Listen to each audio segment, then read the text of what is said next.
Years before we put a TV star into the White House, an orange-colored symbol of growing American distrust in the government, one of the biggest shows on TV had offered us one of the most hopeful and optimistic visions of what government could be: the West Wing. Itself a product of disillusionment with the Bill Clinton presidency and a light in the darkness for liberals during the Bush years, the West Wing showed Americans a government that worked, and one where the president didn't use a cigar as a sex toy. Cut Bill some slack, it was the 90s, internet porn hadn't taken off, so people had to get creative, I guess. At least he didn't use his saxophone. But then something strange happened. Even though the West Wing ended in 2006, like glitter or herpes, it never really went away. Last year, during the height of the 2024 election season, the West Wing was honored at the White House for the show's 25th anniversary. This came a month after President Biden met with former fictional President Bartlet, and it wasn't the last we'd see of the show's cast. They lent their voices to a political ad from the Never Trump Lincoln Project. Her name is Kamala Harris. Kamala Harris. Kamala Harris. Kamala Harris. Kamala Harris. Kamala Harris. Kamala Harris. And she will be our next president. Actor Bradley Whitford spoke at a Harris campaign event in Wisconsin. Can you imagine if I walked into the writer's room and pitched a character like Donald Trump? It's bad writing.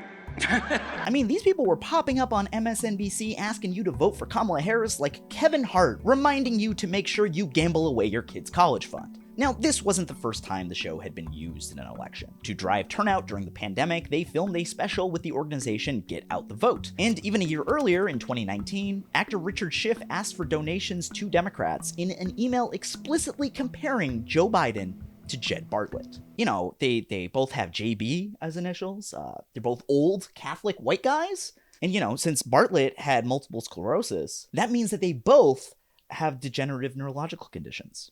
Allegedly. Created in 1999 by writer Aaron Sorkin, The West Wing was a cultural sensation, winning the Emmy for Outstanding Drama Series in each of its first 4 seasons. That's right, it beat The Sopranos, The Wire, 6 Feet Under, Oz, and ER. It also beat other shows that aren't as good as those. And from the beginning, the show built a reputation on the seemingly contradictory ideas that it was a realistic representation of the inner goings-on of the White House, and also as a fantasy land that could only exist in the mind of an idealist liberal. The West Wing presented a government where people were civil, even to those that they disagreed with, built by partisan coalitions, and where everyone knew Latin for some reason. CJ, on your tombstone, it's going to read post hoc ergo propter hoc. There's an old expression.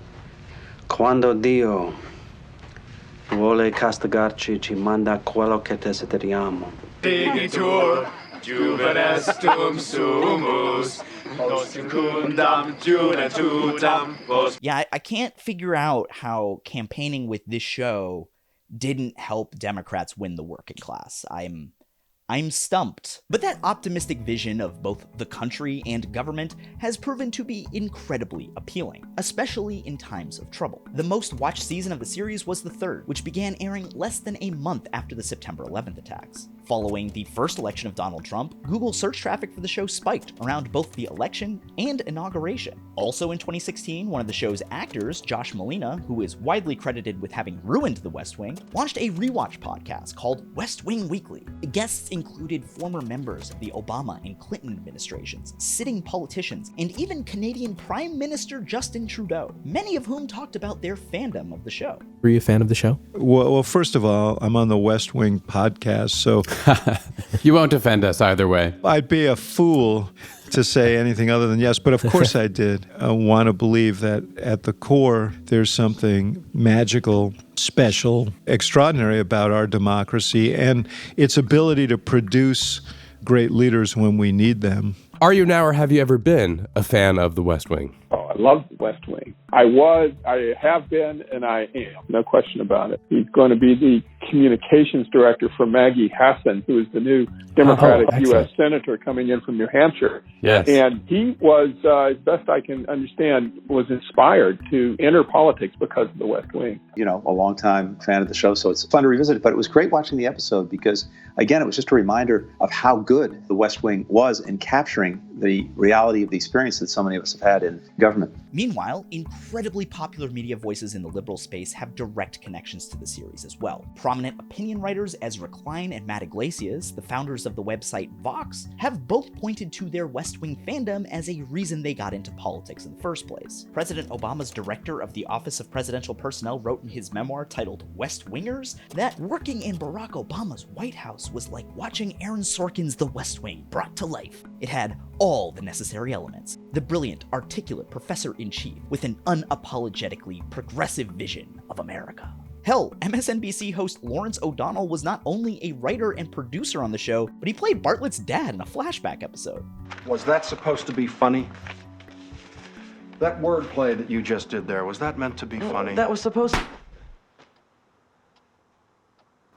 Was there anything else? It's hard to overstate the impact of the West Wing on American politics, and specifically the self-image of the country among Democrats. The interesting thing about analyzing the West Wing's impact on kind of current liberal discourse during the first Trump years, and then the Biden White House, and then now the second Trump years, is that people will sort of openly admit how much it influenced them. And the question then becomes, how influential is it really, and to what extent is it informing culture versus simply reflecting the culture that existed at the time? As we argue on our show, it's absolutely both. It shaped our understanding of how politics works.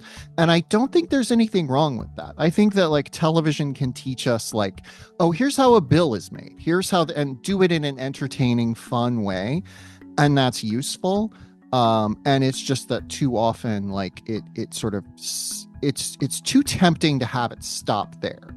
That's journalist Adam Johnson and TV writer and critic Emily St. James. We'll be checking in with them and some other experts periodically during this mini-series on the West Wing. Welcome to The Worst Wing, a mini-series of videos about the West Wing and how it has shaped American politics, for better and for worse. In later episodes, we'll talk about the show's actual policies and positions and trace how they've led us to where we are today in American politics. But today, we're going to talk about the show in the most broad sense. As we continue to see echoes of this show in modern politics, I want to take a look at the tone and aesthetic of democracy that the show presents, and ask the question, is the West Wing part of the solution, or is it part of the problem? I wonder which I'll pick. It's not like you can read the title to this video.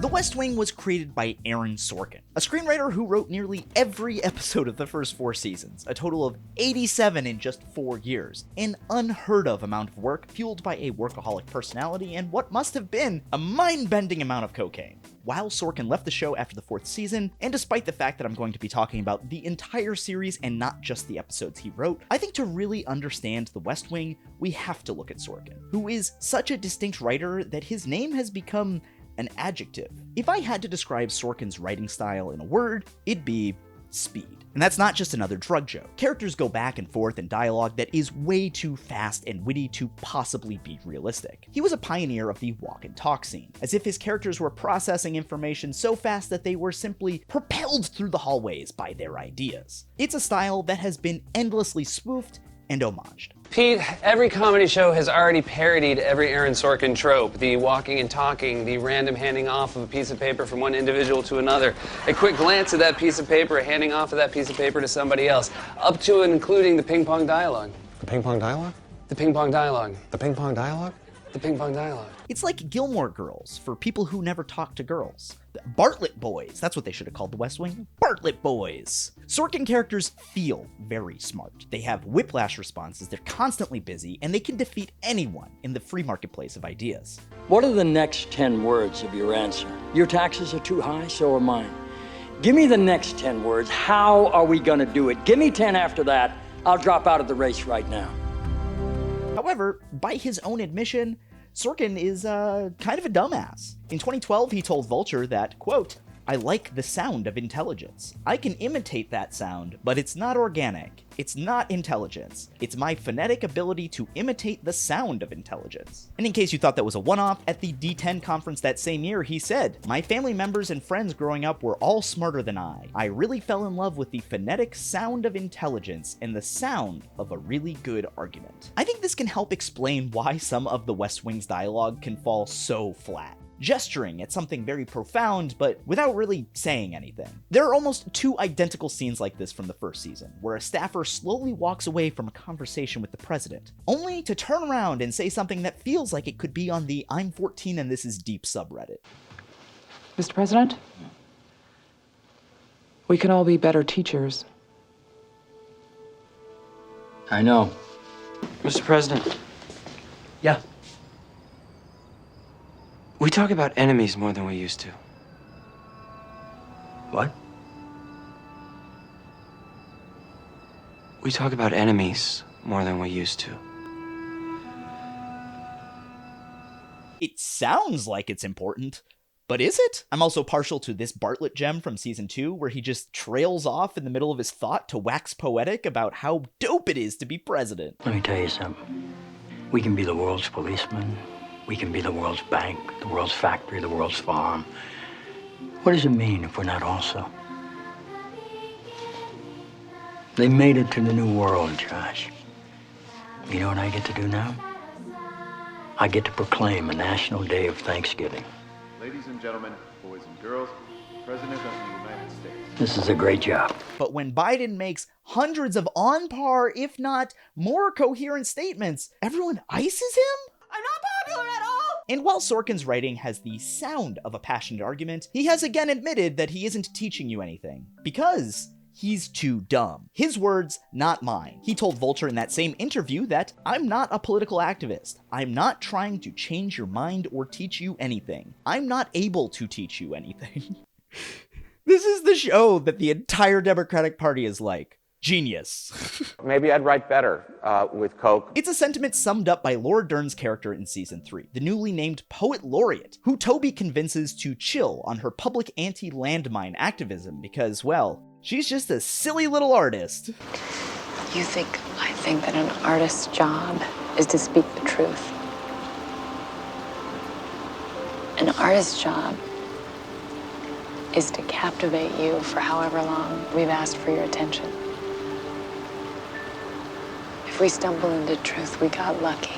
Of course, while he claims that he can't teach us anything, and that he's not political, and that he's not even really that smart, Sorkin has never hesitated from diving headfirst into commenting on politics outside the world of TV, often being a little bit less liberal than you'd expect given his reputation. When a top CAA agent correctly asserted that the bombing of civilians in Gaza was part of a larger genocide, Sorkin publicly called her out and ditched the agency, before doubling down and signing a letter to President Biden that included the false allegations that babies had been beheaded on October 7th. Later, when Biden dropped out of the 2024 election, Sorkin sprinted to the New York Times to write an op-ed proposing that the Democrats should dream boldly and nominate Mitt Romney, because bipartisanship, I guess. Maybe I'd write better with Coke. I guess I should be proud that the Democrats didn't nominate Mitt Romney, because there was a non-zero chance. In 2019, he told AOC and the squad to grow up and start caring about real issues, not just this stupid transgender thing. They now need to stop acting like young people. I think that there's a great opportunity here, now more than ever, for Democrats to be the non-stupid party. That it's not just about transgender bathrooms. That's a Republican talking point they're trying to distract you with. Now that legislation is being passed to deny that trans people even exist, I bet you feel silly now, don't you, Aaron? And this isn't exactly a new pivot for Sorkin either. One of his most famous bits of writing is from the first scene of the show, The Newsroom, where Jeff Daniels' character totally destroys this dumb blonde. We're 7th in literacy, 27th in math, 22nd in science, 49th in life expectancy, 178th in infant mortality. So when you ask what makes us the greatest country in the world, I don't know what the fuck you're talking about. Sure used to be. We stood up for what was right. First step in solving any problem is recognizing there is one. America is not the greatest country in the world anymore. See, the thing is that we used to be great, and we just have to get back to that. If only there was someone brave enough to say that we should make America great again. So for Sorkin, it's not so much about the substance of his ideas that make him smart, it's that he knows how to sound smart. Again, his words, not mine. He's like a He's like a pretentious parrot. Okay, those are my words. And I think that once you watch the show through this lens, you can hear Sorkin trying to prove his intelligence to the audience by having all of his avatars be proud elitist pricks. These are the people talking. I'm not an elitist. You are an elitist. I am an elitist, but I have respect for people who don't measure up. He also thinks Sarajevo and Bosnia are two different countries, so that's a bit of a setback for the region. Yes. Chamberlain led England in World War II. I don't mind that he doesn't know history. I mind that he hasn't seen a movie. As it stands now, 3.8 million American citizens have been relegated to second-class status. That's more people than Mississippi. Mississippi's never minded being relegated to second-class status. Oh, you're gonna make your little bigoted Mississippi jokes? You are the worst kind of snob. Well, I think there's snobs who are way worse, but thank you. Bartlett in particular loves to show off obscure facts from history, just to remind everyone that he's very intelligent. Ah, the Evans Gambit. There's no such thing as the Evans Gambit. Variation of the Giuoco piano opening, named after British sea captain W.D. Evans, who invented it in 1820. Don't tell me chess moves. It's clear that these lines are written to make these characters seem like they'd be good at governance, but it just makes it seem like they'd be good at bar trivia. You often hear characters talk about how much money they left behind to work at the White House, as if that's proof of how good or patriotic they are, and not of the corruption of the White House. You left a lucrative practice in Chicago and a 7-figure income. It wasn't out of duty?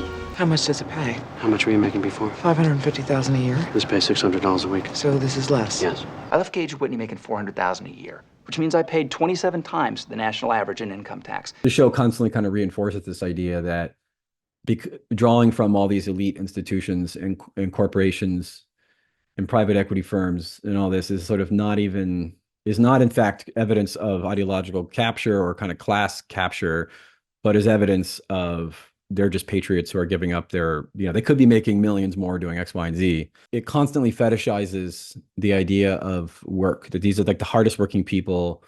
The fact that they all worked for like evil corporate law firms or they ran hedge funds or worked for hedge funds wasn't seen as like a revolving door downside. It was actually evidence that they had given up these high-paying jobs to go serve their country. To Sorkin, this kind of elitism is what makes someone like Jed Bartlett fit to lead. He's some kind of philosopher king who has always been a very special boy destined for very special greatness. Look at you. You're a boy king.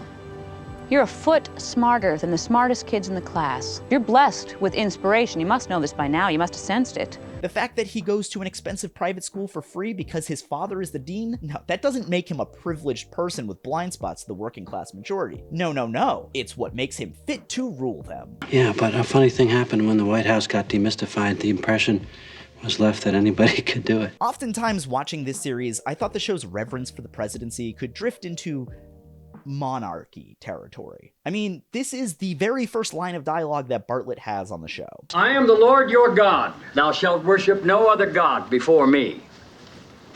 Boy, those were the days, huh? And it's not the only time Bartlett used that phrase to talk about the ancient times of kings and emperors either. And human figures were used as chess pieces and moved at the emperor's will.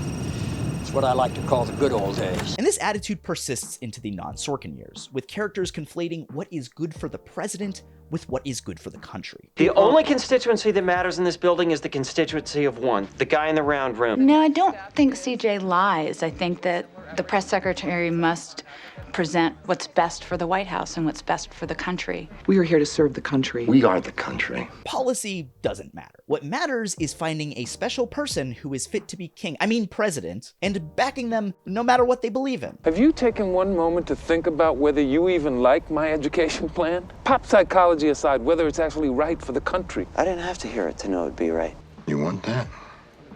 I want to get Jed Bartlett a third term. Best president in my lifetime, hands down. In my headcanon, those are the same person because, and we'll get to this in a later video, West Wing's not exactly great on racial issues. Of course, this general royal tone towards the president can help explain the personality cults around Elon Musk and Donald Trump that have deepened our current oligarchy. But I also think we heard this deference to power among liberals when the overwhelming majority of voters did not want Joe Biden to run in 2024, and yet there was an endless drumbeat of people telling those voters, too bad, So sad. He's the president. Get over it. Well, look, I think he should stay in the race because he is the nominee of the Democratic Party. We had a democratic process. I think this isn't like some soccer game where some shadowy group of people on the sidelines get to run new players out onto the field at the last minute. Joe Biden got his ass kicked at the debate. I mean, we all know that. I mean, he got beat up, down, left, right, and sideways. He got taken to the woodshed, for lack of a better term.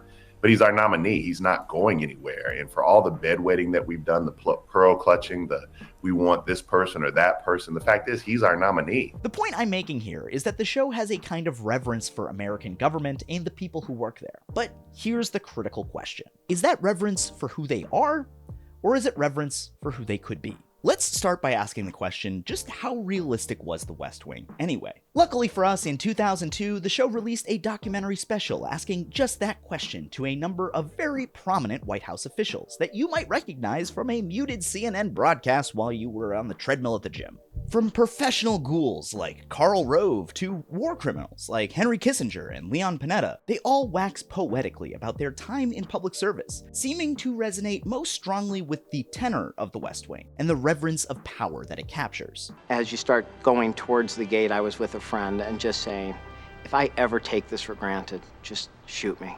I remember very distinctly walking down the path from the northwest gate to the West Wing and thinking, oh my God, this is where I work. I'm one who believes that if a president does what he believes is right for the country, that's what the American people want.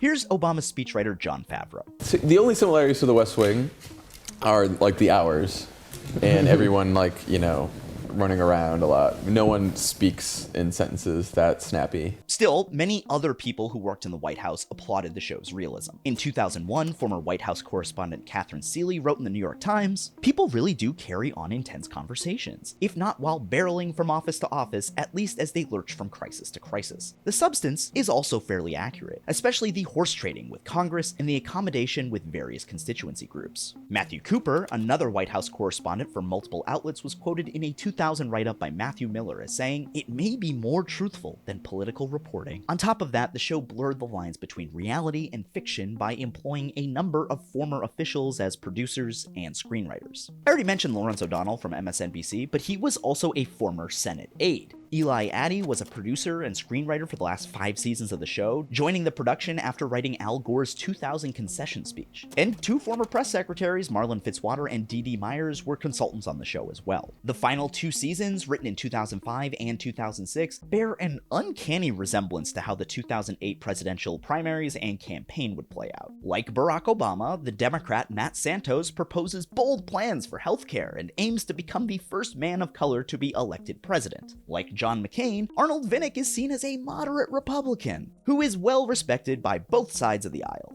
A maverick, if you will. You had some maverick ideas early on and they played beautifully. I won't go through all of the other similarities, but it is truly eerie how close they got. It's some Simpsons level shit. This is all to say that The West Wing certainly could be pretty realistic in some ways, but it also felt like it existed in a fantasy world. One where Republicans would work with a Democratic president for absolutely nothing in return. And what do I get in exchange? The thanks of a grateful president.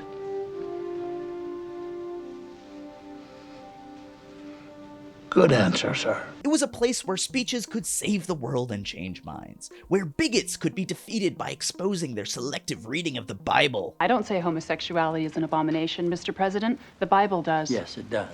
Leviticus 18:22. Chapter and verse. I wanted to ask you a couple of questions while I had you here. I'm interested in selling my youngest daughter into slavery as sanctioned in Exodus 21:7. She's a Georgetown sophomore, speaks fluent Italian, always cleared the table when it was her turn. What would a good price for her be? And where Bartlett could overcome scandal and win re-election by talking real good in a debate. In the future, if you're wondering, crime, boy, I don't know, is when I decided to kick your ass. The West Wing has a pure vision of American politics, where almost nobody in the entire run of the show is a careerist. They all put country over party and party over individual accomplishment. When House Republicans are investigating the administration over drug testing, they decide to throw the staffers a bone, despite Josh and Sam having called them vindictive. I am throwing you a rope. Something I'd like the two of you to remember the next time you're mouthing off on Face the Nation. You can't get anything done because House Republicans are vindictive. In season 5, Bartlett steps down briefly as president because his daughter is kidnapped. By whom? That's a great question. We never get a real answer. It was either Islamic extremists or Christian nationalists, or maybe the French? The French kid's awake. Is he answering questions? No, he's asking them. He wants immunity. I don't know, I guess it wasn't really that important. Season 5 is kind of a mess. Anyways, Bartlett steps down and the Republican Speaker of the House becomes president. But once the whole crisis is over, that guy gives Bartlett his job back, even though that means retiring from American politics completely. You know, it's funny, this was never an ambition of mine. I never wanted to be president of the United States. All of those characters who left those high-paying jobs, well, it's definitely not because they're trying to leverage their access as lobbyists later on.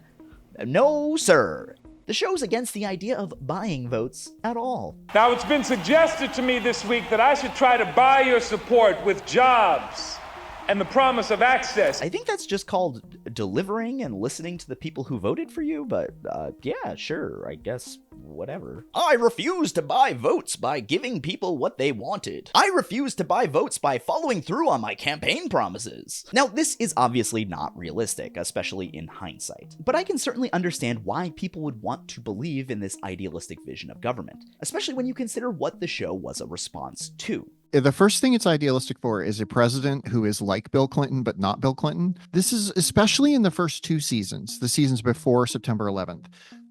This is very much a show about Aaron Sorkin being like, we can't give up on these liberal ideals from the 60s. Whereas in 1996, Bill Clinton famously said this: "The era of big government is over." The West Wing directly rejects that premise. The era of big government is over. You want to cut the line? I want to change the sentiment that government, no matter what its failures in the past and in times to come, for that matter, government can be a place where people come together. This is a profoundly idealistic sentiment for the time. The West Wing envisioned a hopeful tomorrow, where the arc of history always bends towards justice, and where there was good reason to believe in America and its government. I think giving people a vision of government that's more than Social Security checks and debt reduction is good. I think government should be optimistic.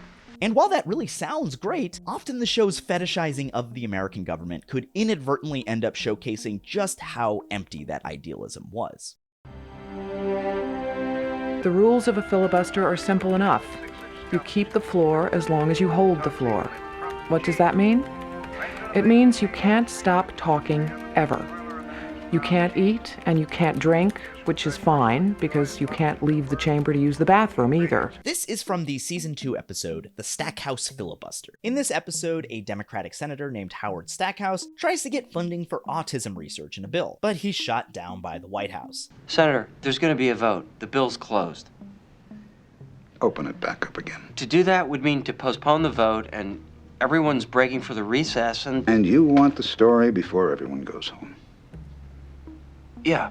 So, in response, he filibusters. Now, for those of you who don't know what a filibuster is, I truly can't tell you how jealous I am of your life. The filibuster didn't truly become a tool of American politics until the Civil Rights era, where Southern senators would try to halt evil, big government things like the Voting Rights Act. Ooh, voting, so scary. It's states' rights to not let black people vote. To this day, the longest filibuster in American history belongs to Strom Thurmond, who was protesting the Civil Rights Act of 1957. He was in fact so dedicated to denying black people rights that he stood and spoke for over 24 hours straight, without going to the bathroom or anything. He hated black people so much he gave himself a UTI. Speaking of Strom Thurmond and the Democratic Party's obsession with bipartisanship, guess who gave his eulogy? Joseph Robinette Biden, who had worked with him to halt desegregation efforts after the Civil Rights Movement and considered him a close friend. I went to the Senate emboldened, angered, and outraged at age 29 about the treatment of African Americans in this country, about everything that for a period in his life, Strom had represented. But then I met the man. Thank God that is all behind us. Nowadays, the filibuster just gives us gems like Green Eggs and Ham read by the Zodiac Killer. Is when Americans tried it, they discovered they did not like green eggs and ham, and they did not like Obamacare either. We live in the stupidest fucking country. But the West Wing romanticizes the hell out of Stackhouse and the filibuster. As it turns out, Stackhouse is so passionate about autism research because one of his grandchildren has it. I don't think he's just being ornery.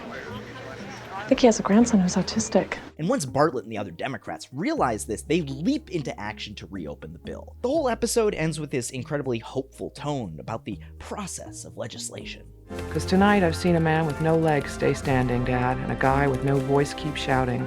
And if politics brings out the worst in people, maybe people bring out the best. Now, I have no issue with the West Wing being idealistic, but really? This is what we're going to be idealistic about? This? Let's just step back and recap what actually happened here. The show is romanticizing a tool of obstruction pioneered by Jim Crow senators, only to then cave into Stackhouse's demands because, and only because, it's an issue that directly personally affects him. Like, this is essentially a story about how the only way to get people in government to fund autism research is if they are directly related to a sitting senator. That's the bold vision of the West Wing. I can barely contain the hope within myself. It's really quite inspiring when you think about it. Whoa, dream big! Now, this isn't to say that the show couldn't dream big. It dedicated an entire episode to discussing reparations to black people way back in 2000, nearly a decade and a half before Ta-Nehisi Coates broke through to liberal audiences in 2014 with his case for reparations in The Atlantic. I mean, that article is such a big deal that it has its own Wikipedia page. And here's the West Wing making the case for them to an audience of millions in 2000. That's not nothing. Okay, listen, this is probably a better discussion to have in the abstract, don't you think? No. What do you mean? I mean someone owes me and my friends $1.7 trillion. In a 1999 episode, Sam argues that the protection of abortion is critical to the coming war over privacy in the digital age, which is something that I really wish Democrats had listened to. 20s and 30s, it was the role of government. 50s and 60s, it was civil rights. The next 2 decades are going to be privacy. I'm talking about the internet. I'm talking about cell phones. I'm talking about health records and who's gay and who's not. And in the final season, Matt Santos even kind of makes the case for Medicare for all. Medicare's administrative costs are 2%. That's 23% lower than private health insurance companies and HMOs. The best kept secret in this country is that Medicare is the most efficient healthcare system in the world. Except that there's one minor detail. Santos doesn't actually propose Medicare for all. That's not his actual healthcare platform. His actual plan is quite a bit smaller and more modest. To tell you the truth, I'm not crazy about my healthcare plan either. It's what I think can get through Congress. Santos is compromising his plan to meet Republicans halfway, but he's doing this despite the fact that the most moderate Republican the show can conjure up says he's opposed to it either way. Let me leave it at this. I am opposed to Congressman Santos's compromise plan and to his dream plan. But I think that more than any policy proposal, what the West Wing is most romantic about is a functioning government. And by that, I mean it romanticizes the process of government. Is it so hard to believe in this day and age that someone would roll up their sleeves, set aside partisanship, and say, what can I do? Yes. And in many ways, we saw this prioritizing of bipartisanship and the process of government during the last 2 Democratic presidential eras. Following 2020, Democrats controlled all 3 branches of government, including the Senate, but constantly ran into the filibuster because of their slim majority. Even still, a number of Democrats refused to even consider removing the filibuster because it was part of a functioning democracy, and they argued it would be a vital tool for resistance if they ever found themselves in the minority again. But what is the legislative filibuster other than a tool that requires new federal policy to be broadly supported by senators representing a broader cross-section of Americans?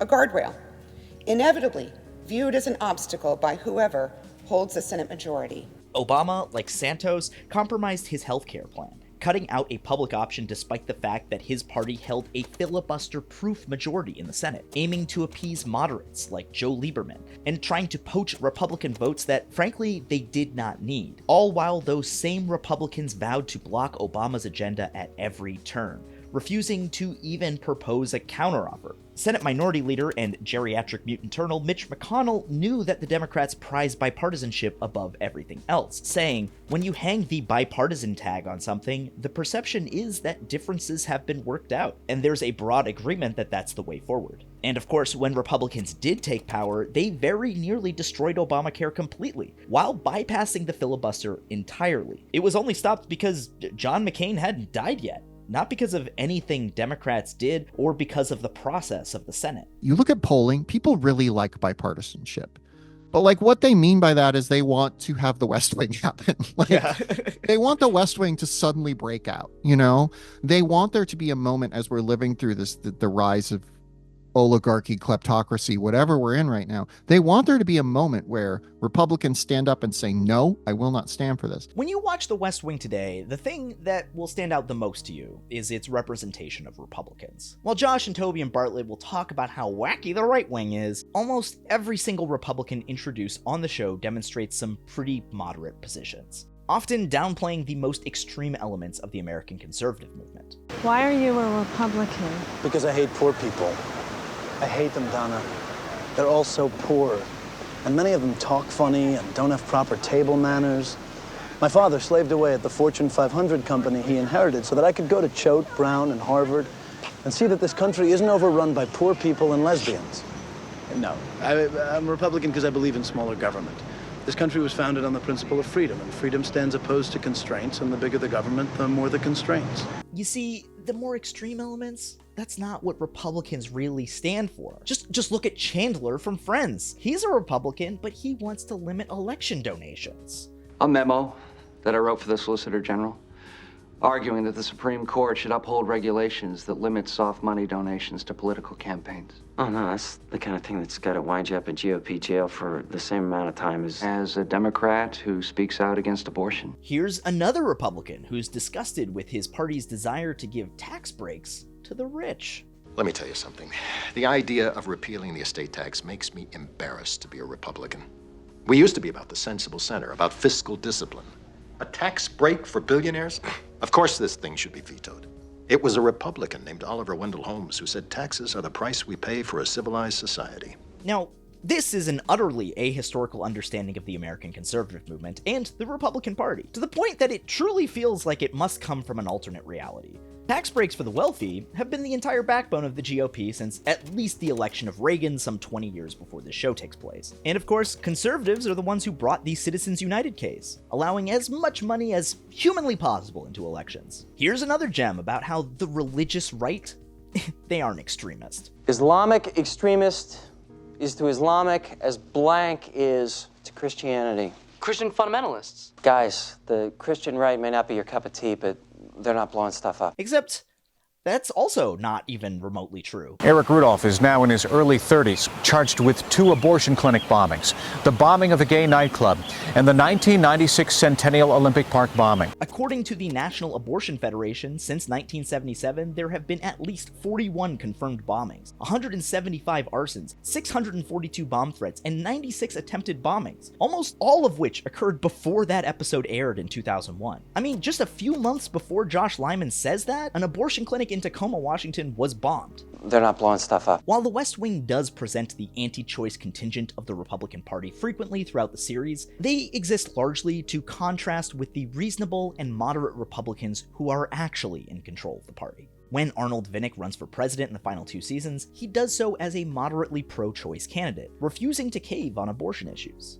You realize how many states my pro-choice position puts on the table? You realize how we can grow this party if we're willing to reach out? Sure, he also doesn't want gay people to get married, but he doesn't want to campaign on it either, because he's not one of these crazy right-wing nutjobs. Senator Vinnick has always been opposed to gay marriage. Always opposed. Arnold Still sore?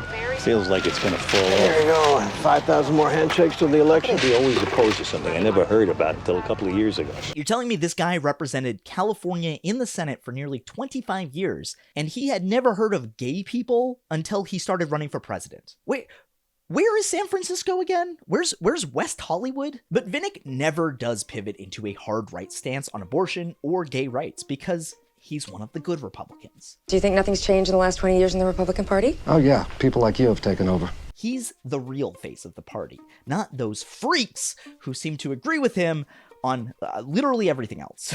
We agree on oil drilling in Anwar. And we could probably get closer together on trade. Maybe split the difference on textile tariffs. And we could just keep talking tax cuts, tax cuts, tax cuts. Yeah, we're in lockstep on that one.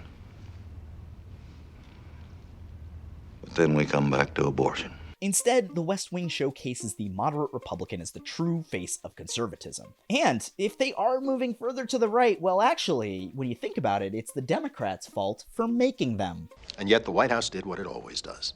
It went to the extreme flank of its own party, which meant more arm wrestling, more deal-making, God knows how many billions wasted in pork barrel promises. What do you say? That the moderates get shut out. If I'm running scared, I run to the right.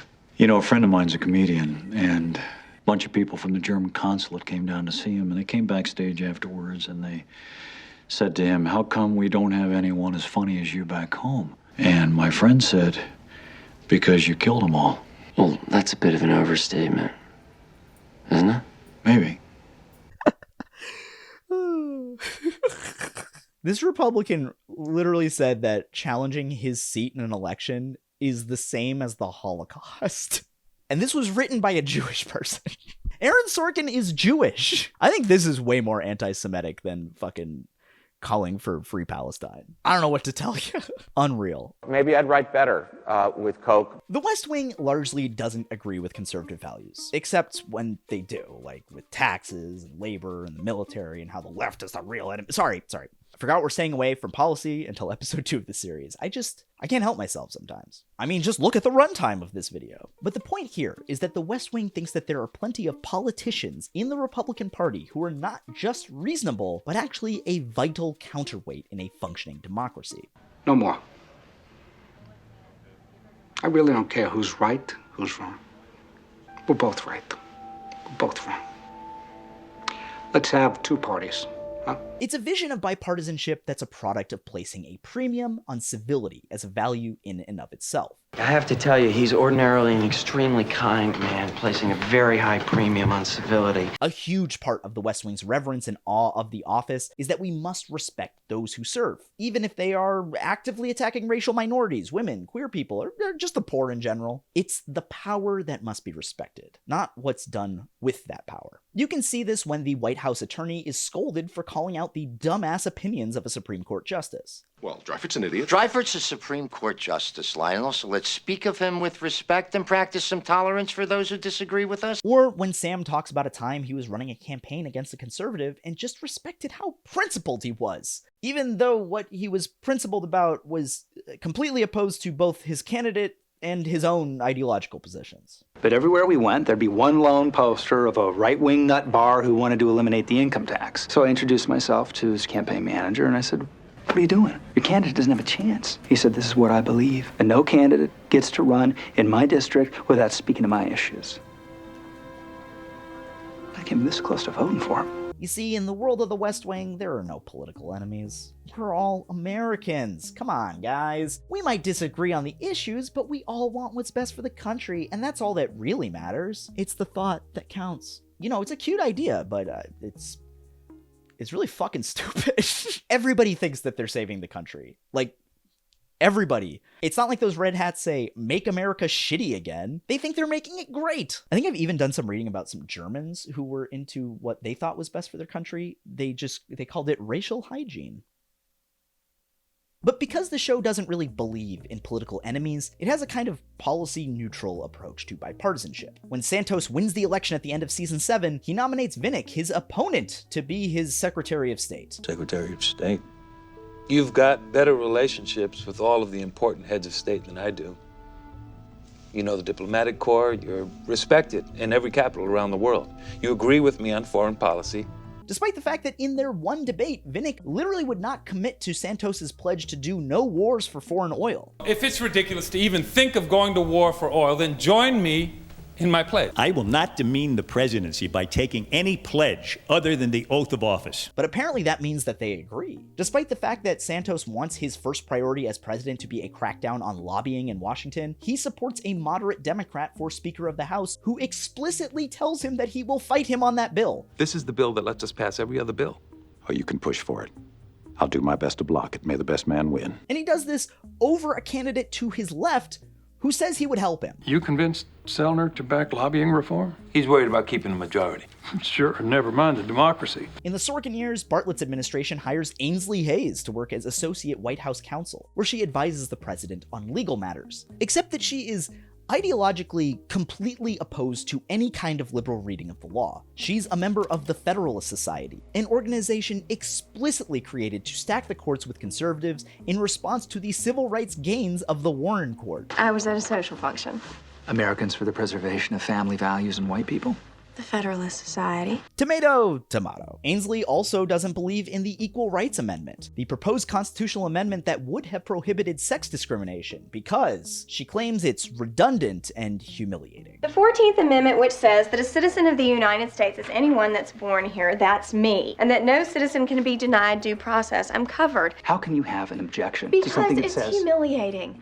A new amendment we vote on declaring that I am equal under the law to a man. I am mortified to discover there's reason to believe I wasn't before. Now, not only is this a terrible argument, it's just a bad reading of the law. If the 14th Amendment gave women equal rights, why did we have to pass a separate constitutional amendment giving women the right to vote 55 years later? I'm sorry you don't want your rights to be handed down to you by white men, but it's America. That's how it happens. Closing your eyes and pretending it's not real isn't gonna change anything. But the Bartlett White House needs this kind of terrible legal counsel, you know, to keep them in check. He is a brilliant and fair-minded attorney, and he will accept you on his staff because he is, well, fair-minded. You see, these are actually very reasonable arguments that deserve to be heard in the marketplace of ideas. She talks very fast, so she's got to be really smart, right? Your gun control position doesn't have anything to do with public safety, and it's certainly not about personal freedom. It's about you don't like people who do like guns. I don't think that it's much of a stretch to view this as clearly tied to the show's elitism, that there are enlightened, moderate politicians of either party that can work together because they aren't at the whims of their crazy constituents. All I know is we got into Vietnam courtesy of the Beltway chapter of the Harvard Alumni Association. Yeah, except that's not all you know, because you're bright and you're curious and you worked hard and you got into Smith and you got your law degree where?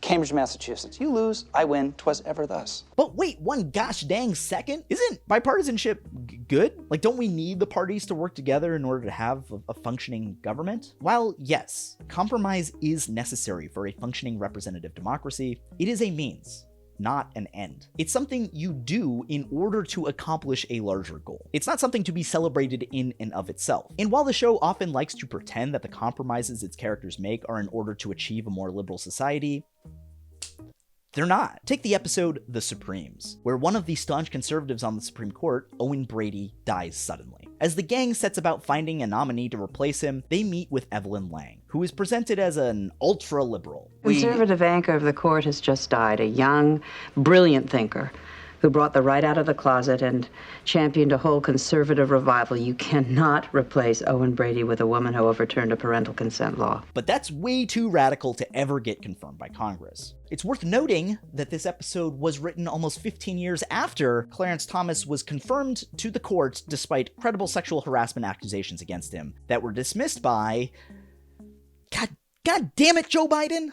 Anyways, Josh really likes Evelyn Lang. He thinks she's real neat and comes up with a scheme to get her on the Supreme Court. You see, the Chief Justice is a really liberal guy named Roy Ashland, and he's been in poor health. But he's refused to step down because he's got kind of an ego. But on my worst day, I am better than the amped-up ambulance chases. You could get confirmed by the Senate. Ruth Bader Ginsburg-esque.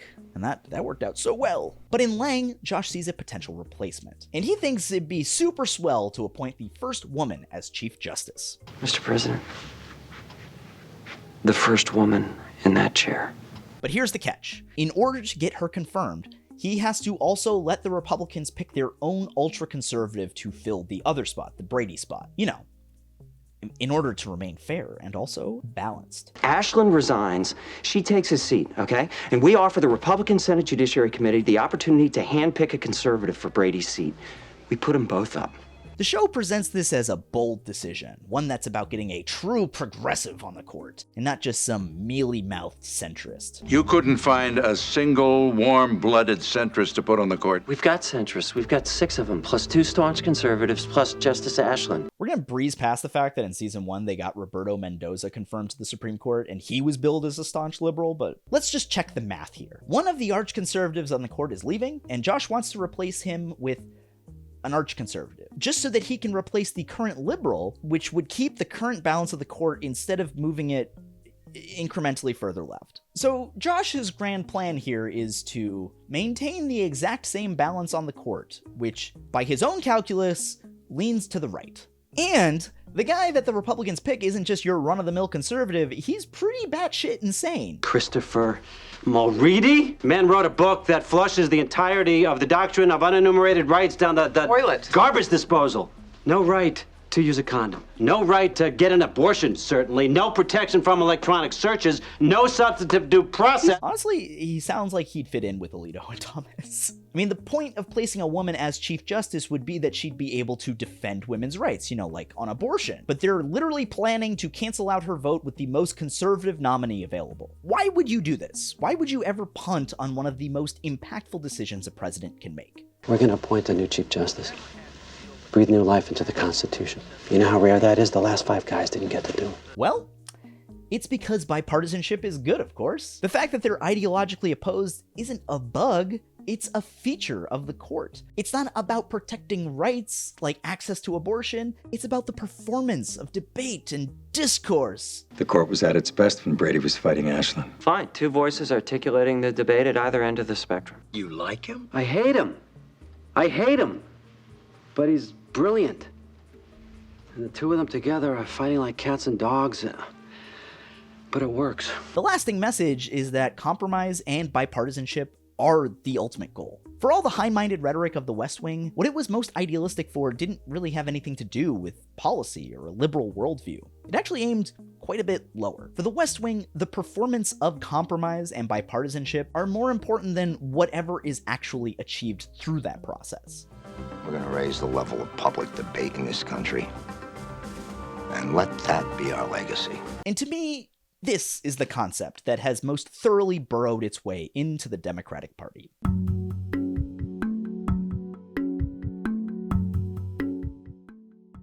To those of you who have seen The West Wing, what things did Bartlet fight to give the American people? If you look at the show's wiki, it looks pretty damn impressive. You'll see stuff like universal healthcare reform, banking reform, gun control, and children's health insurance. But I watched the show. If he had actually done that much to expand healthcare, why is it his successor's #1 issue? That gun control bill? It banned just 2 guns, a small pistol and a rifle. It's a crappy law. Nah. No, it is. I should know. I helped write it. Sure, Bartlet appointed 3 justices to the Supreme Court, but we already noted how he kind of canceled one of them out. And we'll talk about how they tried to gut Social Security in the next video. So, what exactly did Bartlet do? 3.8 million new jobs, that wasn't good. Bailed out Mexico, increased foreign trade, 30 million new acres of land for conservation. Put Mendoza on the bench. We're not fighting a war. I've raised 3 children. That's not enough to buy me out of the doghouse? I think this clip is the closest we get to Bartlet listing his own accomplishments at the end of season 2, when he touts things like creating jobs and economic growth. But the West Wing is also chock full of people who have had their jobs or industries destroyed by his free trade economic policies. We can't save your jobs. We are going to create more in the long run, but we can't save your jobs. We'll talk more about free trade in the next video, but my point is that for all of the talk of the Bartlet administration about how the era of big government shouldn't be over, the substance didn't really match the rhetoric. You don't like permanent revolution? It's a nifty phrase, but I think if we call for a permanent revolution, people are, gonna expect one. I mean, this is an administration that, when they won re-election, played "The Times They Are A-Changing" by Bob Dylan.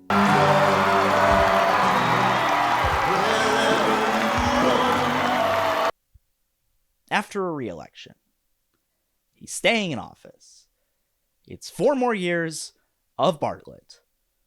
Things are literally not changing. I think we saw this disconnect between substance and rhetoric really manifest during the Obama presidency, which again was filled with people who were really influenced by the West Wing. While we often look back at the Obama era and think of its soaring speeches concerning hope and change that was brought down by Republican obstructionism, that is a bit revisionist. In a piece for Dissent magazine called The Obamanauts, political scientist Corey Robin looked back at the Obama presidency through the many memoirs of his staffers, highlighting a similar disconnect, writing, "Obama's radicalism was, from the very beginning, bound up with a narrow notion of what politics was about. His was a vision less of power than of process, the culmination of 20 years of political theory journals where democracy was deliberation and deliberation was democracy." I called up Professor Robin to talk more about this idea of deliberation as democracy. Before there's the March on Washington, before there's Selma, before there's Birmingham, there's a gazillion conversations that have to happen between people in order to generate a consensus about what they're going to do and to be able to withstand the backlash that they're going to get. The reason that you have those gazillion conversations first, as any organizer will tell you, is to develop this incredibly intense sense of power, of collective power that can withstand that repulsion from the other side and then keep marching forward to get towards its destination, right? Which is the Voting Rights Act, the Civil Rights Act, the Fair Housing Act, and all of the rest of it. I think what the Obama people take is the conversation part of it and the consensus part of it. And that's the end of the story for them. Basically, it's like that scene from The Good Place. We are going to form an elite investigative team to get to the bottom of this. And we are fast-tracking the process. It will take no more than 400 years.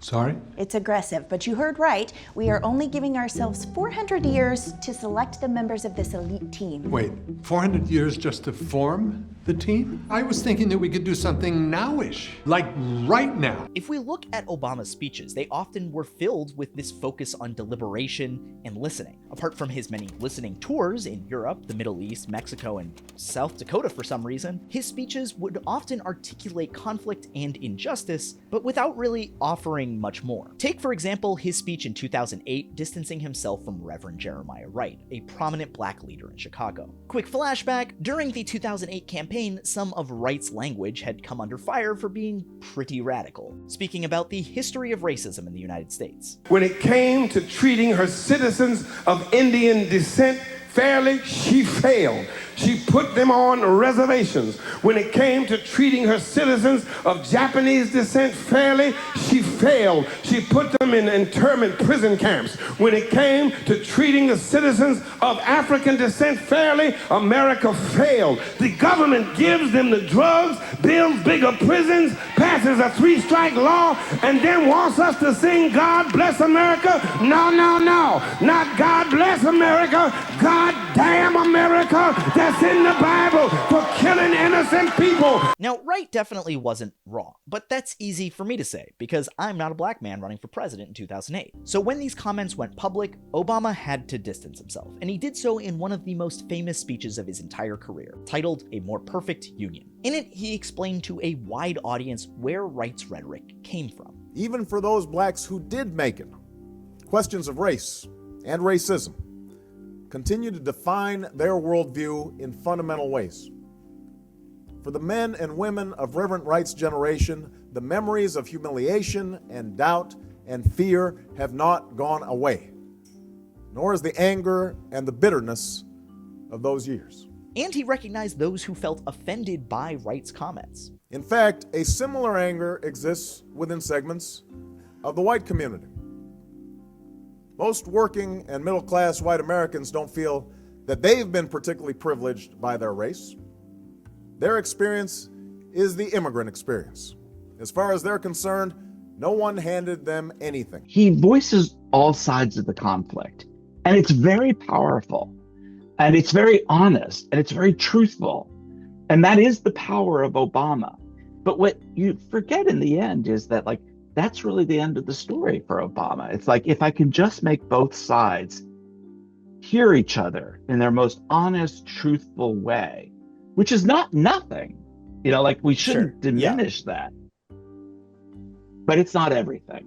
politics, like his greatest strength is his ability to really truthfully render the experiences of different groups, both marginalized, both oppressed and oppressor, victim and victimizer, and to put them in one package, and then to say, what are you gonna do? Yeah, exactly. Remember that episode about reparations I told you about? Bring me a living slave and then you got a case. Well, I think perhaps even more important than the fact that they discussed reparations was the conclusion that episode came to. The guy asks for a single dollar. You got a dollar? No, I'm just kidding. He's got a point to make about the dollar bill, but you believed me for a second, didn't you? Look at the back. The seal is meant to be unfinished because this country is meant to be unfinished. We're meant to keep doing better. We're meant to keep discussing and debating, and we're meant to read books by great historical scholars and then talk about them, which is why I lent my name to a dust cover. Now, I don't think there's anything offensive about this idea at all, especially because there is no way to rectify a major systemic injustice like slavery before Law and Order comes on a Wednesday night. But this conclusion that the purpose of politics is to discuss issues, not necessarily do anything about them, is a gentle hum beneath every discussion on the West Wing. They do it with mandatory minimum sentencing. The vast majority of crack users are black. The vast majority of drug users are white. The mandatory minimums are racist. Yes, they are. It should be part of the discussion. And it will be. Good. They do it with lowering the voting age. Allowing children to vote is worthy of consideration. Thank you, Cody. And even with climate change disasters, they try to start a public conversation around the issue in a nonpartisan, non-political, both-sidesy way, rather than using the most powerful office in the history of the world to do something about it. We have to politicize it. It's politics. It's disrespectful. It is. She'll call for a 25% decrease in emissions over the next 10 years, and you'll reprimand her for politicizing the tragedy. On the West Wing, it's all about that process of discourse and deliberation, as if government should operate like the opinion section of the New York Times. The process matters more than the outcome, and that's what we wanted. When I sleep, I dream about a great discussion with experts and ideas and diction and energy and honesty. I think this focus on process is largely why elections have become the end-all be-all for Democrats. With every problem, they call on their voters to simply vote harder, as if winning elections is the same as delivering material results. Yeah, Republicans have created a ton of barriers to voting, but that is why you just gotta vote harder. Voter ID laws, cuts in voting hours and early voting, purges of voter rolls, and eliminating polling places and voting machines so that you're standing in line for hours. And now, even crippling the Postal Service in the midst of a pandemic so that your vote might not be counted at all. And there's only one response to people who are trying to suppress your vote.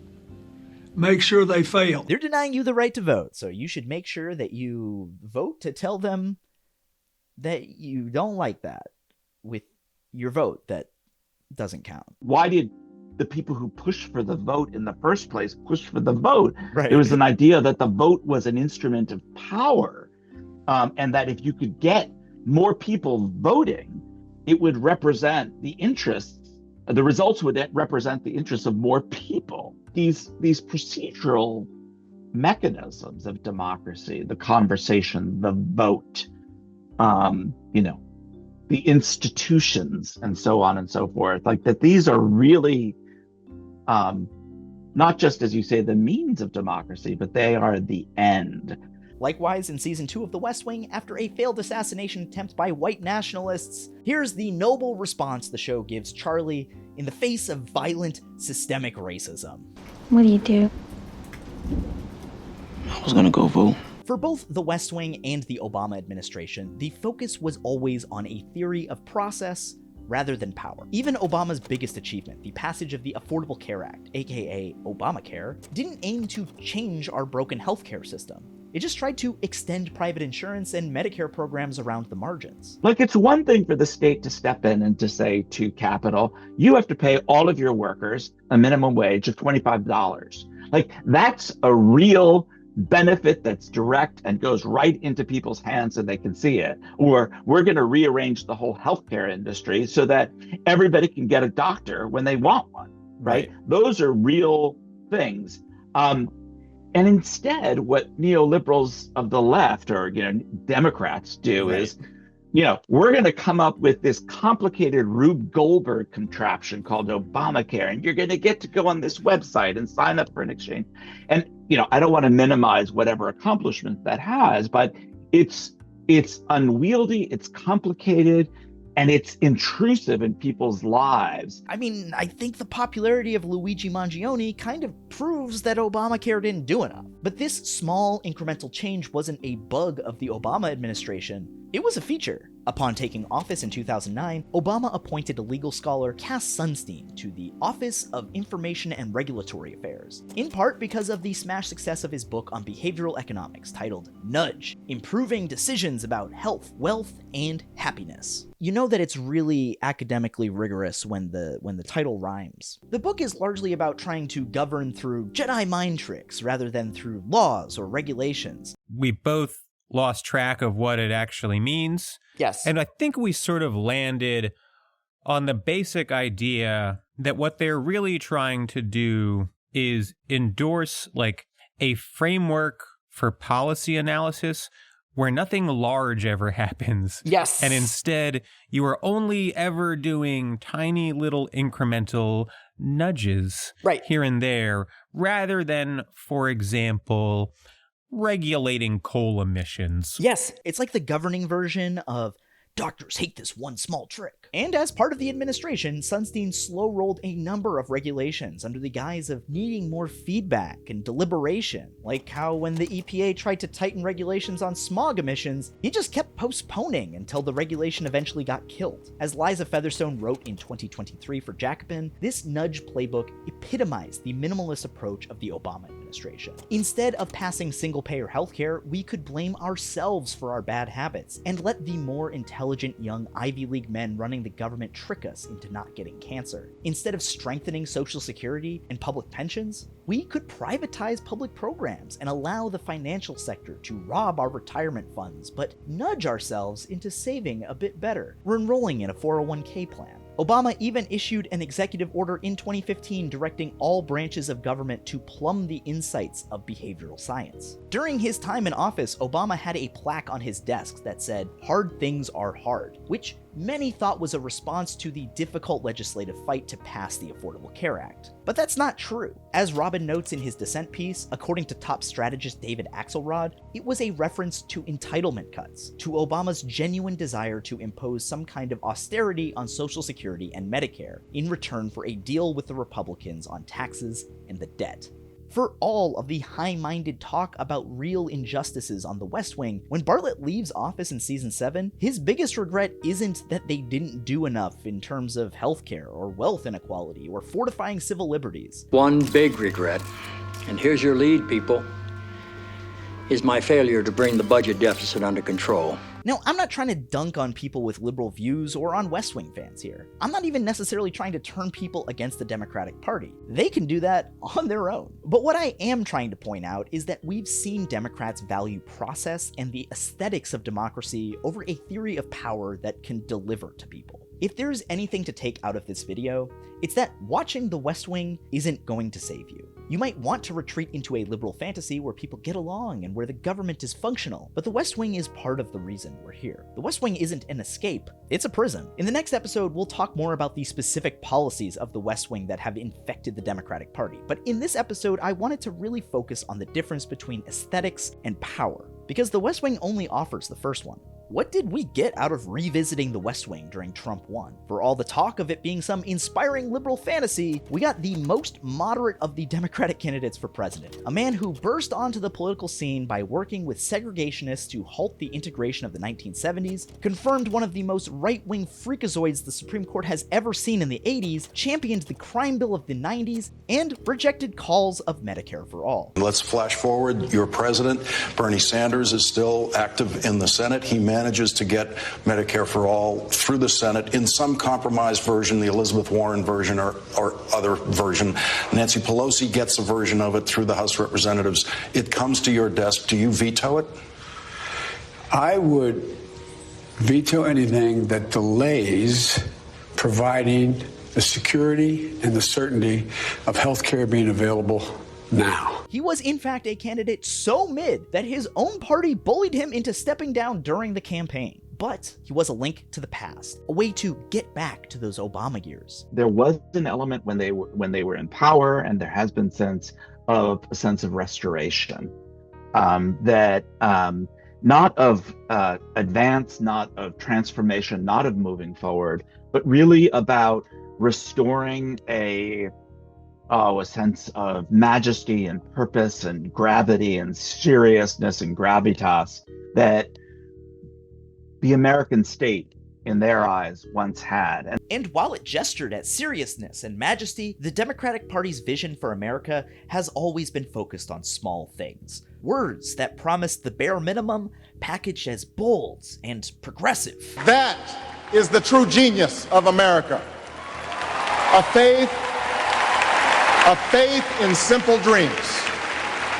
An insistence on small miracles. That we can tuck in our children at night and know that they're fed and clothed and safe from harm. That we can participate in the political process without fear of retribution, and that our votes will be counted, at least most of the time. I think it just kind of boils down to wonder is everywhere if you look closely enough. It's like that scene in American Beauty that glorifies littering. It's like there's this incredibly benevolent force that wants me to know there's no reason to be afraid. Sometimes there's so much beauty in the world it makes my heart burst.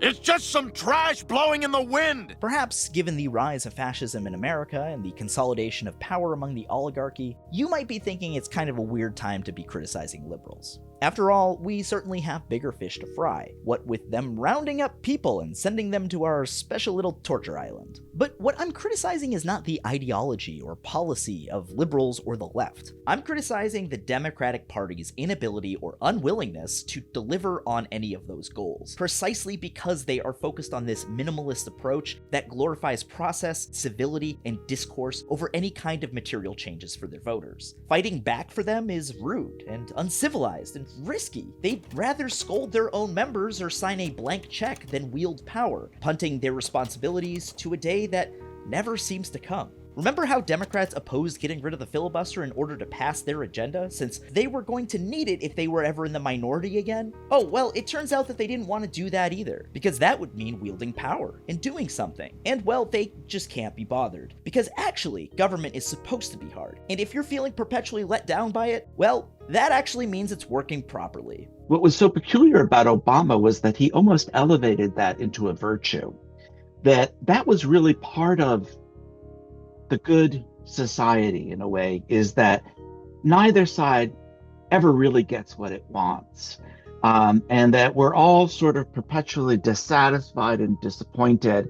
And far from that being a sign of a problem, that's just a sign of a functioning democracy. In a piece for Defector by Tom Skoka, he describes what this powerless approach has turned the Democrats into. The horror of Uvalde was that the people who did nothing were there in uniform. Their cowardice was not just the sum of their individual moral weaknesses, but of what they had been organized into, supposedly on the public's behalf. With their badges and their guns, they were not simply people who were merely personally afraid to face the danger themselves, but who would institutionally, forcibly interfere with other people who did want to face it. Democrats keep waiting for their West Wing moment, for some sense of civility to carry the day, or for one of their hallowed institutions to hold, whether that's someone in the Republican Party gaining a conscience, or courts stopping illegal activity from the Trump administration. But that's not going to happen. Trump can just ignore a court order, or move too fast for them to ever keep up. He doesn't care at all about process. He only cares about power. But we also have power. That's why they're so scared of student protests and Tesla boycotts. But if you go back, who was it who pushed the hardest for for universal first mail franchise? It was working class parties, because they really believed that, if you could get working class people to vote, they could get their leaders in office who would then be delivering policies that would deliver for the working class. I think if there's one thing that has been corrosive about the West Wing, it is this idea that the government can decide what happens. The government can't decide what happens. People decide what happens. and the government is the people. I think it's good to be idealistic and dream of a society that delivers to its people, but that doesn't look like the West Wing. It looks like unionizing our workplaces to build class power. It looks like protests and supporting the federal workers who are being culled by unelected billionaires. It looks like volunteering in your community and building mutual aid networks. It looks like running for city council or your local school board. It doesn't look like waiting for the Democratic Party to get its shit together.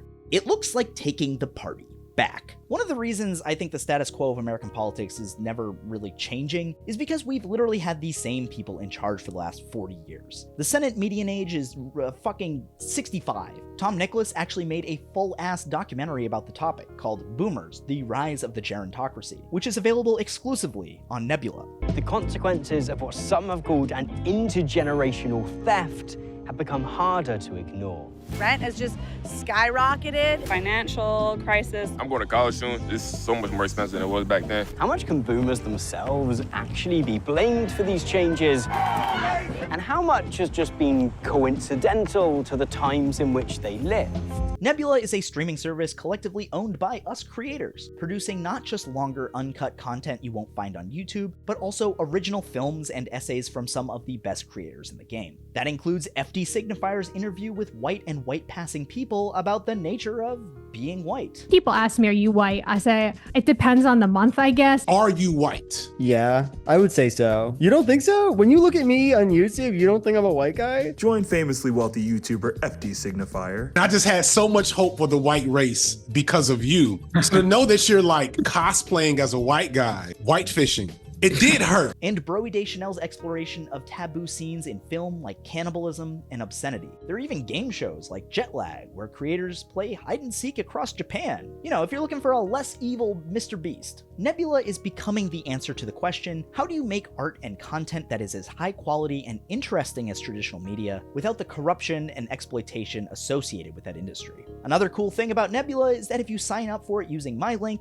a portion of your monthly subscription goes directly to me, which is a really nice way to help out the channel while also getting access to way more content. Seriously, it's really easy to lose yourself browsing through what is essentially Netflix for video essays. And with my link below, it comes out to just $3 a month, which in this economy is very cheap.